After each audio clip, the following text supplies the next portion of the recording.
Well, hi, Faith Church family. I wanted to give you a little weekend preview for what's coming your way this Sunday.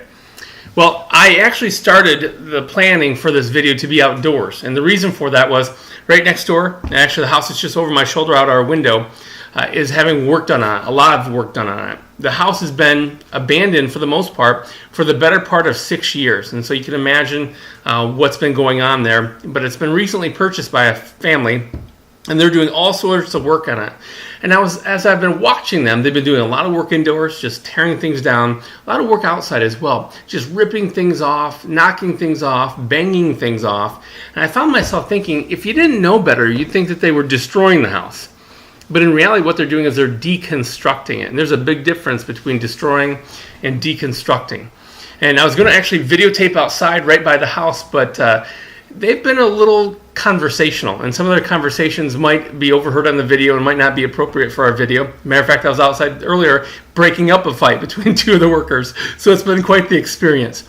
Speaking of experiences, right now we're going through this sermon series called The Hole in Our Christmas, and we are not destroying Christmas, but we are deconstructing it, getting it down to its foundation, its basic, the studs of Christmas, what matters most, and beginning to rebuild Christmas around certain thoughts. And so this Sunday we pick up with our fourth teaching, really our last teaching on this series as we lead up to Christmas Eve and Christmas Day. This Sunday's teaching is simply called What to Give the One Who Has Everything. What to give the one who has everything. Some of us may know people like that. And what do you give somebody who has everything? And we'll be talking a little bit about that as we're rebuilding Christmas, reconstructing it. A couple things you could do is read a couple passages of Scripture. Matthew 1 verses 1 through 23, or 2 Corinthians 9 verses 10 through 15 are two passages.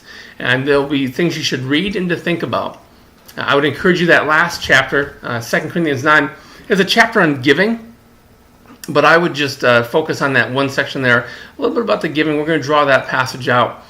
Speaking of thinking about things, watch the Grinch That Stole Christmas, the Jim Carrey version, and I discovered something, I think, about Christmas and how it really has to do with the gifts that we give and really how gifts are so important. And I learned it from the Grinch That Stole Christmas. Maybe you can watch it between now and Sunday. We'll see you at 8:30, 10, or 11:15. See you then.